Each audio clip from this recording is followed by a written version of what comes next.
Assalamualaikum warahmatullahi wabarakatuh. Perkenalkan, nama saya Ernilan dari kelas KPUK 2. Saya akan memaparkan tugas MIT yang telah diberikan oleh dosen pembimbing. Yang pertama yaitu alasan sebagian ulama berpendapat bahwa hukum berdakwah adalah fardu kifayah dan sebagian yang lain berpendapat adalah fardu ain, karena mereka sama-sama mengacu pada surah Ali Imran ayat 3 yang artinya, dan hendaklah di antara kamu segolongan umat menyeru kepada kebajikan, menyuruh kepada yang makruf dan mencegah dari yang mungkar. Merekalah orang-orang yang beruntung. Quran surah Ali Imran ayat 3. Kata minkum dalam ayat tersebut dianggap mengandung pengertian tab'id atau bagian, sehingga hukum dakwah menjadi fardu kifayah. Tetapi sebagian ulama lain justru menganggapnya sebagai saidah atau tambahan, sehingga hukumnya menjadi fardu ain.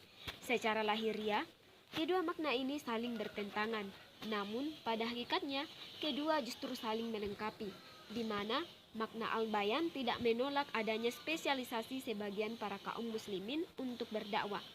Adapun model-model dakwah multimedia yaitu model statis yang mana model dakwah ini dimulai dari satu posisi awal menuju ke suatu posisi akhir dengan sedikit atau tanpa interaksi mad'u, dan model dakwah dinamis yaitu integrasi digital antara teks, desain, grafis animasi, audio, gambar, dan video.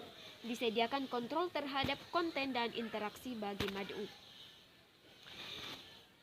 Yang kedua, bentuk-bentuk dakwah dalam surah An-Nahl yaitu metode bil hikmah, yaitu berdakwah dengan memperhatikan situasi dan kondisi sasaran dakwah dengan menitik beratkan pada kemampuan mereka, sehingga di dalam menjalankan ajaran-ajaran Islam yang selanjutnya mereka tidak lagi merasa terpaksa atau keberatan.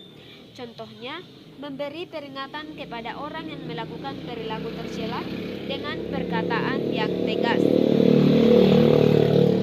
Selanjutnya, metode dakwah mau'izah hasanah, yaitu berdakwah dengan memberikan nasihat-nasihat atau menyampaikan ajaran Islam dengan rasa kasih sayang, lemah lembut, sopan santun, sehingga nasihat dan ajaran Islam yang disampaikan itu dapat menyentuh hati mereka.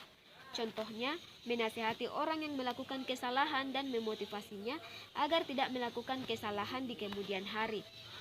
Selanjutnya yaitu metode dakwah al-mujadalah, yaitu berdakwah dengan cara dialog, bertukar pikiran, dan membantah dengan cara sebaik-baiknya. Contohnya melakukan perbincangan yang baik dan tidak bersifat negatif. Yang ketiga yaitu unsur-unsur dakwah multimedia, yaitu dai, penyampai pesan, maddah, pesan dakwah atau materi, tarikah, metode, wasilah, medianya bisa secara tradisional, bisa secara modern, mad'u, pendengar, bisa dilihat dari segi budayanya maupun segi intelektualnya. Atsar, feedback, yaitu mad'unya terpengaruh bagaimana, apakah ada yang sekedar mendengar, apakah ada perubahan sikap dan tindakan. Selanjutnya yaitu nomor 4, sistem paradigma dakwah multimedia, yaitu sebagai bentuk inovasi dakwah, penggunaan multimedia sebagai wasilah dakwah yang halayak atau mad'unya banyak. Yang terakhir yaitu strategi dakwah adalah perencanaan yang berisi rangkaian kegiatan yang didesain untuk mencapai suatu tujuan dakwah tertentu. Kasus dakwah di media sosial yaitu Islamofobia hadir bersama dengan globalisasi. Ketika orang-orang berpikiran Islam itu keras, Islam mengandung hal-hal negatif lain karena adanya globalisasi.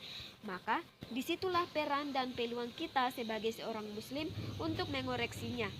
Hal lain mengenai tantangan dan peluang adalah ketika Islam dihadapkan dengan kekurangan sumber daya, maka kemajuan teknologi alat dan tempat pendidikan menjadi peluang untuk mengembangkan sumber daya. Langkah-langkah strategi solusi pemecahannya yaitu perdalam kedekatan dengan Allah, tetapkan tujuan yang jelas, perbanyak membaca, mulailah dari yang terdekat. Sekian dari saya. Wassalamualaikum warahmatullahi wabarakatuh.